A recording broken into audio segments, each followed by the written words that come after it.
고독사 현황으로 본 노후의 인생 설계할 때 세 가지 고려 사항에 대해서 살펴보도록 하겠습니다. 안녕하세요. 저는 시니어 라이프 비즈니스를 연구하는 최학입니다. 먼저 서울시에서 고독사 예방 조례 검토 보고서라는 게 있는데요. 아무래도 조례를 세우기 위해서 면밀하게 보는 부분인데 여기에 상세한 보고가 되어 있습니다. 또한 서울시에서는 고독사 예방 사업 추진 계획이라는 것을 발표했고요. 이를 통해서 노후의 인생 설계에 있어서 세 가지 반드시 고려해야 할 사항에 대해서 하나씩 살펴보도록 하겠습니다. 그 시에서 어떤 정책을 펴기 위해서는 지자체 단위로 조례를 설정하게 됩니다. 이 조례를 만든다는 것이 실질적으로 이런 공공사회에서 움직이는 그 기반이 되는데요. 이것이 있고 없고의 차이는 굉장히 크게 됩니다. 또한 조례가 있더라도 예산이나 어떤 인력이 실질적으로 배정이 된 거냐 아니면 보여주기 식이냐에서 있어서도 실질적인 차이가 있는 것을 현장 경험을 통해서 알 수 있습니다. 먼저 고독사 예방 및 사회적 고립 가구 안전망이라는 그 확충에 대한 기존 조례를 약간 개정하는 그런 보고서인데요. 이 속에 자세하게 우리들이 생각해야 볼 것들을 담아내고 있습니다. 2015년에서 2020년까지의 전국의 전국과 서울시에서 무연고로 사망하신 분들의 변동 추이를 보니까 전국 기준으로 겨우 15년에서 20년 얼마 안 된 시기인데 1.7배나 증가하고 있다고 나옵니다. 그래서 어떤 분들이 실제로 그렇게 고독사 위험으로 사망하시는지를 보니까 남성인 경우에 가장 많은 것은 60에서 64세가 제일 많았고요. 그다음에 여성인 경우에는 90세 이상 고령자에서 많았습니다. 이것은 아무래도 그 은퇴 후 삶을 살아가면서 여성분들이 남성분보다 더 오래 사시고 또 여성분의 경우에 아직까지 기존의 시니어인 경우에는요. 아무래도 지역사회 활동이 더 활발하셨기 때문에 이러한 지역사회 네트워크나 건강관리나 이런 것들이 되어 있어서 그 고립감이 좀 적은 부분이 일부 반영돼 있습니다. 남성 어르신보다 약 뭐 6년에서 8년 더 장수하시는 부분도 감안이 돼 있는 반면에 남자인 경우에는 아무래도 그 열심히 현장에서 그 수입 생활하는 기존 어르신의 경우에 그렇게 하시다가 이제 그런 생활이 끊기면서 일이 그만두게 되면서 그 사이에 여러 가지 갈등도 생기게 되고 그러면서 혼자 그리고 위험하게 사망에 이르는 비중이 높은 것을 나타내 주는 자료라고 할 수 있겠습니다. 이를 조금 더 세분해서 보니까요. 아무래도 남자분들의 경우가 약 79.5%로 여성분보다 높았고요. 그리고 이제 경제적인 측면에서 수급자 부분이 67.5%, 근데 수급하지 않으신 분들도 32.4%이기 때문에 외롭게 돌아가시는 것은 비단 돈의 문제만은 아닐 수도 있다라는 것을 엿볼 수 있는 대목입니다. 어디서 그러면은 그 고독사가 발견됐냐를 보니까 다가구 주택이라든지 공공임대주택, 뭐 고시원 이런 부분이 많은 것을 알 수 있습니다. 발견 경로가 중요한데요.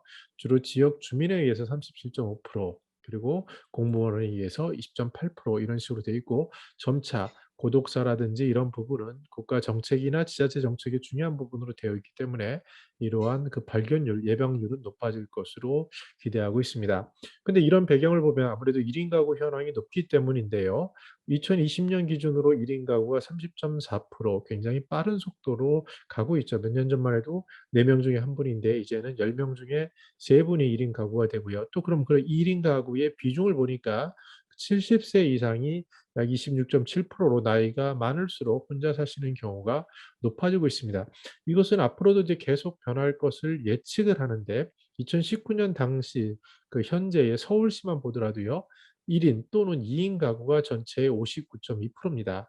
예전에 우리 시니어들이나 어르신들이 살았던 4인 가구 기준 또 그 이상 되는 이런 것들은 현재 3인 가구 이상만 하더라도 40.3%, 40.8%로 상당히 낮은 것을 알 수가 있습니다. 이러한 혼자 사는 사회 이런 것의 그 속도는 점점 빨라질 거고요. 2047년에 어떻게 될 거냐를 예측해 보니까 서울시에서는 약 37.2%가 혼자 살 거다라고 전망하고 있어서 이러한 고독사 문제는 더욱더 큰 이슈로 나타나게 됩니다. 그래서 전체적 지자체나 정부 차원에서는 어떤 고독사 예방 종합 계획이라는 것을 만들어서 실행하고 있습니다. 크게 보면은 뭐 한 5개 정도 기반이 되는데요. 먼저 상시적으로 이런 위험군을 미리 발굴하는 체계를 만들겠다라는 거죠. 그래서 어떻게 전체를 한번 전수조사를 통해서 그 위험 가능성이 높은 분들을 미리 발굴하겠다. 그다음에 발굴하고 나서 생활 지원 서비스를 해야겠다. 근데 그쪽에는 긴급하게 복지라든지 긴급하게 의료, 긴급한 안전 분야 지원을 해야겠다라는 거죠. 그리고 더 나아가서는 이런 분들이 외롭지 않게 관계를 형성한다든지 교육 또 일자리 분야를 통해서 고독사를 해소하는 데 특히 최근에 이제 관심 있는 부분이 식사에 대한 겁니다. 그래서 푸드뱅크나 마켓을 통해서 외롭게 혼자 계시는 분들이 식사에 대한 문제를 없앨 수 있게 하기 위해 여러 가지 연구를 하고 있습니다. 저도 올해 뭐 수많은 리서치를 하는데 지역 사회에서 이런 이슈들의 현장 얘기를 들어봤습니다. 그래서 뭐 전체를 대변할 수 없지만 그래도 굉장히 객관적인 조사고 다수의 수를 반영해 봤을 때 어떤 니즈가 있냐면 아무래도 고연령일수록 이 식사를 제대로 하시기 힘들고 만들기 불편하신 분일수록 그렇고 젊은 1인 가구인 경우에는 아무래도 건강한 상태라면 활동력이 있기 때문에 본인이 뭐 외식을 한다든지 어울린다든지 아니면 혼자서 간단하게 해 먹는다든지 이런 부분에 있어서 식사에 대한 니즈는 우리가 일반적으로 생각한 것보다는 상당히 낮구나, 높지 않구나라는 것을 올해 조사나 이런 것을 통해서 엿볼 수 있었습니다. 그러면서 그럼에도 시니어 삶에 있어서 영양이라는 건 중요한데요. 나이가 들면서 혼자 해 먹지 못하거나 또는 재원의 부족, 특히 마트가 멀기 때문에 지방인 경우에 그렇죠. 그럼 식자재를 제대로 조달할 수 없고 그러면서 영양 밸런스를 맞출 수 없는 이런 부분들이 굉장히 심각하게 대두되고 있어서 여기에 대해서 특히 이제 읍면동을 가지고 있는 지자체에서는 보다 본격적이고 진지한 연구들을 하고 있다라는 것을 말씀드릴 수 있습니다. 근데 더 중요한 것은요.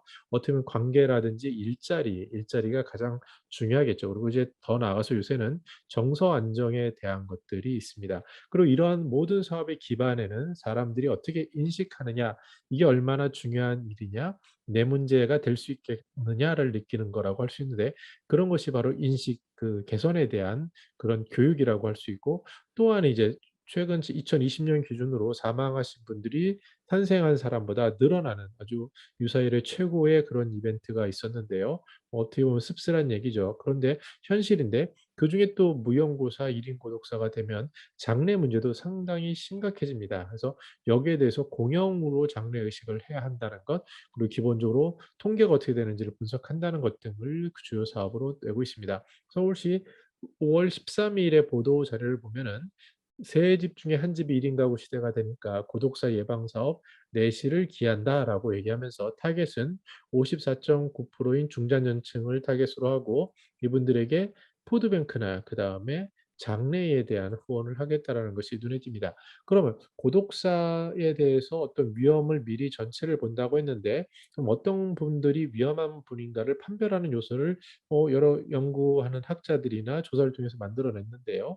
그중에 5가지를 꼽는 것 같습니다. 첫 번째는 실패했거나 상실감이 누적된 경우, 뭐 사업 실패라든지 아니면 이혼이라든지 뭐 여러 가지 이런 것들이 있겠죠. 그다음에 고립적인 일상, 고립된 생활 패턴이 굉장히 고착됐을 때 굉장히 위험하다라고 할 수 있고 더 나아가서 사회적인 고립, 관계 깊이 및 거부, 그리고 또 이동성이 높은 생애, 즉 거주지가 미상 이렇게 되다 보면 아무래도 경제적인 거나 지역적인 기반이 약하기 때문에 더 외로울 거다라는 추정이 가능하겠죠. 그리고 현재 섬세한 아주 천밀한 우리 복지 체계에 의해서 공적 서비스가 지원 중인 분들도 관심 대상으로 이렇게 5가지를 기준으로 해서 예측을 하고 이분들에게 더 맞춤형 관심 있는 돌봄이나 지원을 하겠다라는 것으로 보여집니다. 더 하나 중요한 것은 가족이 없기 때문에 삶의 마지막 순간을 배웅을 받지 못하고 떠나는 시민이 없도록인데요.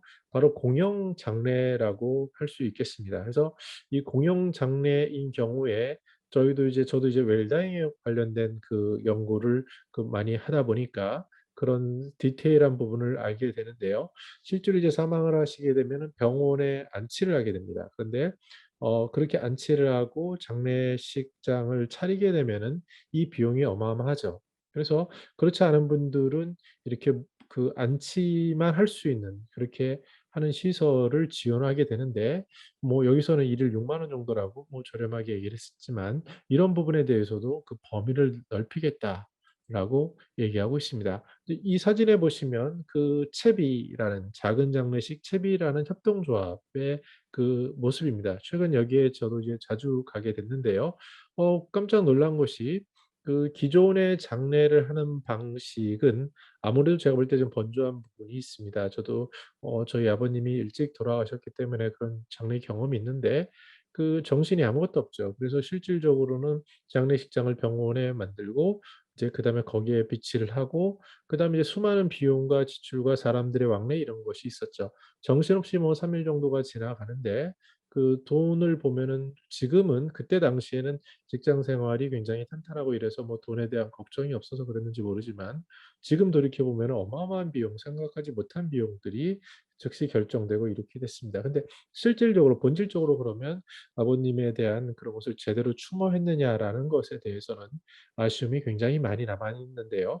이런 것들에 관심을 가지고 작은 공간 그 채비 이곳에서는 실제로 충무로에 이렇게 좋은 공간을 만들어서 하루 동안 필요하신 분들이 추모를 깊숙이 하고 그곳에서 현실적인 협동조합에 그 발생하는 아주 제가 볼 때는 상당히 저렴한 그런 비용으로 뜻깊게 의식도 간소하게 이렇게 하는 것을 엿볼 수 있었습니다.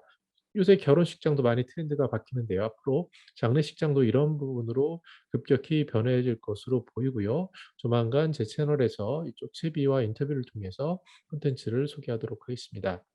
네. 그래서 정리해 보면은 이게 이제 비전은 어떻게 하냐면 시민 그리고 지역이 함께한다. 그러면서 지역 중심으로 초점이 맞춰져 있고요. 고독사 위험 없는 행복한 지하철을 구현하겠다라고 만들어져 있고 큰 5개 정책 과제를 보면 상시적으로 하고 지원을 제대로 하고 그 예방 교육을 하고 고독사 사후 관리를 하면서 통계 기반을 구축한다라는 식의 정리가 되어 있습니다. 그 정책 방향을 보는 건 중요하죠.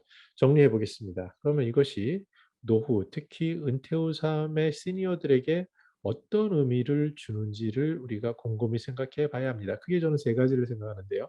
첫 번째는 이거는 누구나 걸릴 수 있는 거죠. 지금 뭐 세 10명 중 3분 그리고 실제로 주변을 보더라도 여성분인 경우에는 그 확률이 더 높아지고요. 혼자 사는 사회는 누구나 가능한 사회고 앞에서 보셨다시피 서울 시민의 1인 2인 가구 비중이 생각보다 굉장히 높은 것을 알 수 있습니다.